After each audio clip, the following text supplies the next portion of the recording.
Oui, j'ai compris. Hop, voilà. Emmanuelle Guixot, je suis ravie de vous accueillir. Merci.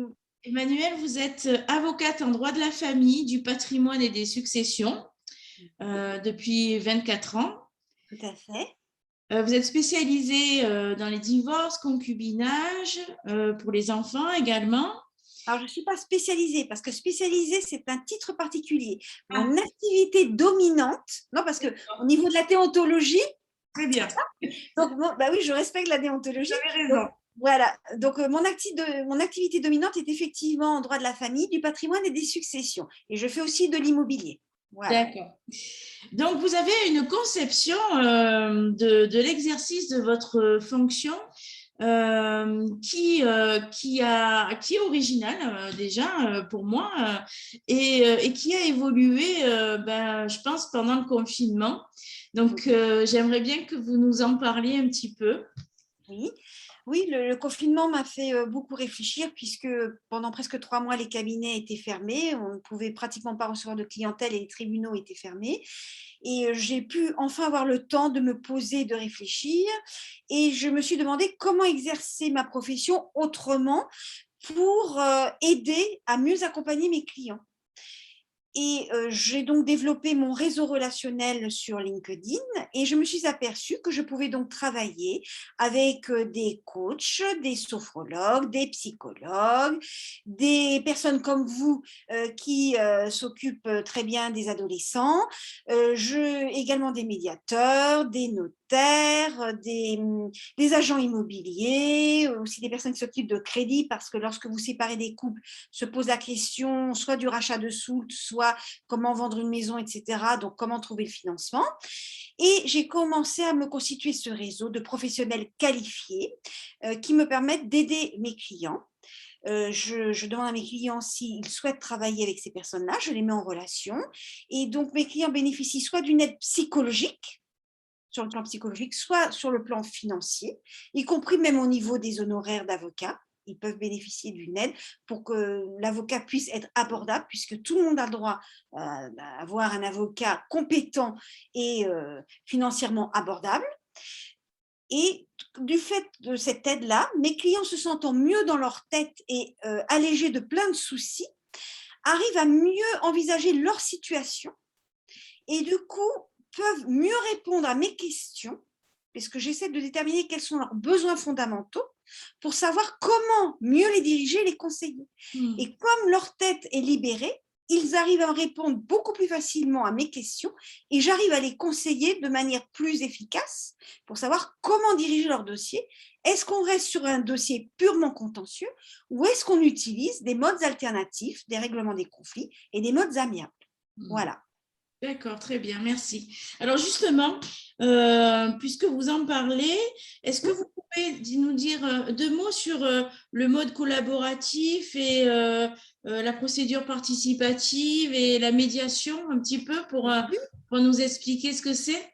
Bien sûr. Alors, je vais commencer par les deux qui ont beaucoup de points communs. C'est le processus collaboratif et la médiation. Alors, ce sont deux modes alternatifs qui utilisent des méthodes de négociation raisonnée, on appelle la négociation raisonnée, l'écoute active et de reformulation. Ce sont des méthodes qui aident à fluidifier la communication, à réinstaurer cette communication pour permettre à chaque partie de s'entendre et de s'écouter et d'échanger pour arriver à avancer de manière stable et progressive et arriver à un accord qui soit gagnant-gagnant pour chaque partie. Pour le processus collaboratif, c'est un processus qui est utilisé uniquement par des avocats qui sont formés à ce processus et qui sont inscrits sur une liste. Et on atteste comme ça de la compétence de cet avocat en matière de processus collaboratif. Ça se passe avec des réunions entre l'avocat et son client. Et puis ensuite, les réunions à 4, c'est-à-dire chaque client et leur avocat. Les avocats n'ont pas du tout les mêmes types de relations, puisque là, ils échangent énormément. Il n'y a aucun avocat qui va en imposer à l'autre. Nous échangeons ensemble dans l'intérêt des clients pour trouver des solutions et avancer progressivement et aider ces clients à avancer. Et donc, nous établissons des ordres du jour avec ses confrères. que l'on expose aux clients. Et comme ça, il n'y a pas de surprise et on a préparé tout en amont. Ce qui fait que la réunion qui ne dépasse pas plus de 2 heures, parce que c'est très fatigant, est très constructive et productive. Et après, on débriefe avec le client, chacun. Et s'il faut d'autres réunions, on fixe d'autres réunions. Et on avance comme ça pas à pas jusqu'à des accords globaux ou partiels. Pour la médiation, c'est différent. Il y a aussi ce processus de réunion, mais là, il y a l'intervention d'un tiers extérieur neutre qui est le médiateur. Donc, le médiateur ne prendra pas parti ni pour l'un ni pour l'autre. Il est là aussi pour fluidifier la communication, toujours avec ses méthodes de négociation. Et ça aide les parties, pareil, à trouver des accords. Et si on n'arrive pas à trouver d'accord, on trouve d'autres solutions. Soit on trouve un accord partiel, soit un accord total, ou on retourne au contentieux. Alors moi, je suis formée également en médiation. Donc, j'ai aussi bien la casquette de médiateur, mais là, je ne suis pas l'avocat des parties, je ne suis que médiateur, tiers extérieur neutre, ou alors, et j'adore faire ça, j'accompagne mes clients en médiation. Justement, cet après-midi, j'ai une réunion de médiation en visio où je vais accompagner ma cliente. D'accord, très bien. Voilà. Alors, ce que j'entends en fait par là aussi également, c'est qu'il est très important quand on est une famille. Je dis ça parce que j'accompagne en ce moment des mamans qui sont pas bien dans leur couple et qui envisagent, mais qui ont des peurs, et j'ai l'impression qu'au plus on va vous voir en fait rapidement en amont, au plus on peut pouvez conseiller et peut-être aiguiller vers des solutions que la personne n'envisage pas et également peut-être réconforter, se sentant accompagnée dans sa démarche. Justement, sur LinkedIn, j'essaye de faire passer ce message parce qu'il faut absolument que les gens comprennent. Plus les gens prendront la situation en amont, iront prendre des conseils en amont, plus il sera facile de trouver des solutions apaisées qui conviennent à chacun et de rassurer ces personnes-là. Et je pourrais les rassurer non seulement au niveau des conseils et de l'information, mais également en tant qu'avocat, je peux établir ce qu'on appelle des actes d'avocat, ce qui leur permet d'établir un espèce de cadre pour régler les différents problèmes au fur et à mesure.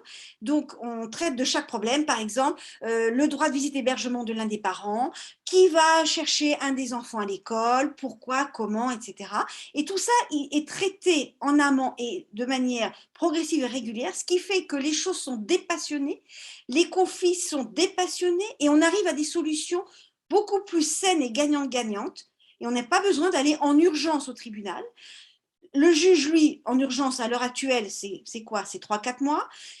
Il n'a pas le temps de vous écouter. Il ne pourra pas percevoir votre problématique comme moi je l'apercevrai et un autre confrère l'apercevra pour essayer de vous trouver la solution la plus adaptée possible. Donc justement, venez nous voir le plus tôt possible pour arriver à avoir la meilleure solution possible et la plus rapide possible, pour vous permettre de vivre le mieux possible votre situation. Voilà. Et je crois, alors pour les personnes mariées, mais également vous avez une convention de concubinage, effectivement, pour les concubins, parce que les concubins ignorent qu'ils ont beaucoup d'obligations, mais peu de droits.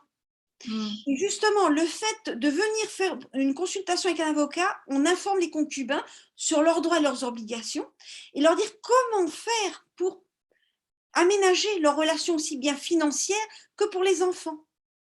Et j'établis une convention de concubinage. Et pour les enfants, on peut parallèlement, en même temps, établir une convention parentale.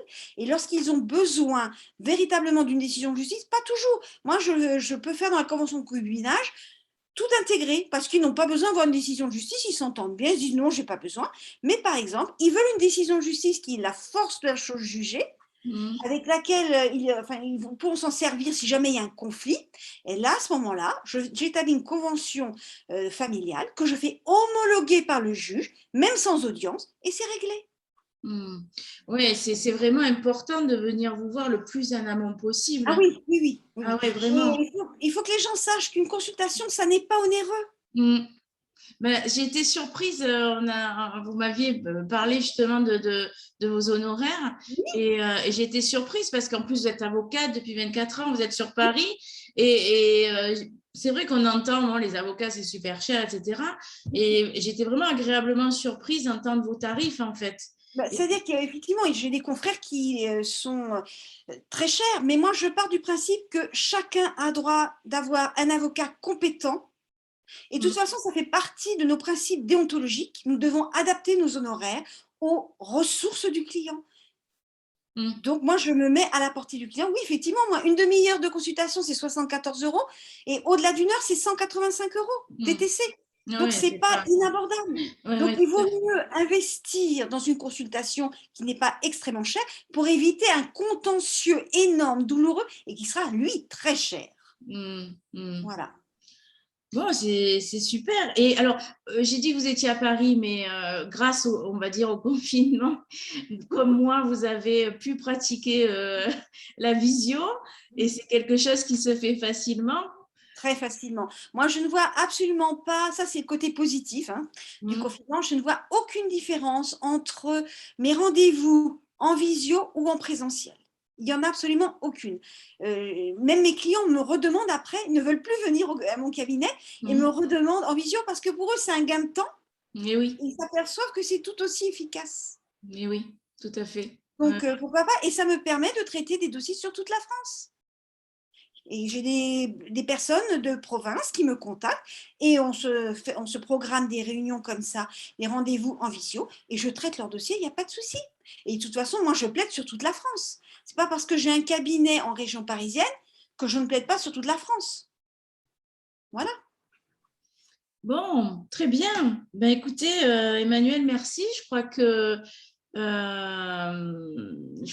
ben, c'était clair, en fait, tout ce que vous nous avez dit. Et du coup, ben, si vous deviez, parce que je finis toujours mes interviews comme ça, mais alors, j'aime pas trop le mot conseil, mais donner, oui, un peu votre opinion aux parents qui vont nous écouter et qui sont peut-être aujourd'hui dans une situation un peu compliquée dans leur couple. Quel conseil vous leur donneriez aujourd'hui? Alors, 3 conseils. Ah oui, carrément. Alors, on y va. Oui, surtout agir le plus rapidement possible en amont. Oui. Se faire aider psychologiquement et par un avocat. Et troisièmement, faites le plus souvent possible le choix des modes alternatifs. Quand ça n'est pas possible, ça n'est pas possible. Vous irez au contentieux. Mais privilégiez véritablement ces modes alternatifs parce que vous n'aurez que du bénéfique. En temps, en coût, c'est beaucoup moins douloureux et c'est vraiment un accord gagnant-gagnant. Donc voilà, 3 conseils. D'accord. Alors, par contre, j'aimerais bien un peu de précision, si vous pouvez leur en donner, par rapport au mode alternatif, justement. Alors, ces modes alternatifs, c'est ce dont on a parlé, le processus collaboratif, la médiation, c'est également, et là on ne l'a pas développé parce que c'est très technique, c'est la procédure participative qui, elle, se situe dans le cadre soit en amont d'un contentieux, soit dans le cadre d'un contentieux, mais qui est pratiqué que par les avocats également. Mais c'est très technique, donc je ne veux pas rentrer dans les détails. D'accord. Et vous avez aussi les modes amiables, comme dans le cadre d'un divorce, le divorce par consentement mutuel. Voilà, ce sont tous ces modes amiables alternatifs. C'est bien une alternative au contentieux pur et dur. Voilà. D'accord, très bien. Bon, mais je crois que c'est clair. Merci beaucoup, Emmanuel. C'est avec plaisir. À très vite. À très vite. Au revoir. Au revoir.